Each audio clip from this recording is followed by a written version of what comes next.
Get us up to speed here with what happened in Boston. You had a tremendous amount of people getting sick, 80 students, including members of the men's basketball team. The company coming out rather quickly to say, let's not rush to judgment here. This wasn't E. coli. That's right. And they've made a big point of saying that there's been no new E. coli cases since November 7th. So nobody exposed after November 7th. So the point that they're making is that, yes, we have this issue. It started in Seattle and Portland, Oregon, but that's contained and that this is a separate incident. But the question is sort of, here's another bad headline. They're getting slammed again. And, you know, they had a norovirus incident in California over the summer. So there's still sort of, this is feeding questions about sort of their business model and their food safety standards. Not a good thing for Chipotle. And indeed, it's going to take a couple of days to find out, whether or not they're correct. Is this norovirus? Is this E. coli? So much waiting involved here. This has played out now over a number of weeks.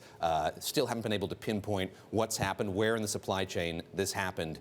Who's heading up this effort? Is there a national effort underway to find out what happened? That's right. CDC is looking into the E. coli outbreak. And, you heard some comments from Chipotle. They were at an investor conference this morning where they said it's been a little unusual the way CDC has reported it. So a little bit of frustration, at least that I heard from Chipotle in the way it's been handled, because it's drips and drabs. It's 3 more cases, 5 more cases. And until CDC comes out and says, we know what it was, all clear, Chipotle just can't sort of move on. There's no closure, and that's creating incredible risk for them in the stock market. Drips and drabs, as you say, the company wants to get ahead of this as much as it can. How is it doing that? How does it propose to do that? This is a company that's focused so much on local sourcing. Now that's being called in question, how sustainable that is. Right. What's the company proposing doing? They're working with a laboratory in Seattle, IEH it's called, and they've tightened their supplier standards. They say they're looking at basically farm to fork of their ingredients. They're going to look at everything they do. They're going to change the way they've handled tomatoes and lettuce and cilantro. So they're saying all the right things, putting these protocols in place. They're saying we're going to be the safest in the industry when this is all said and done.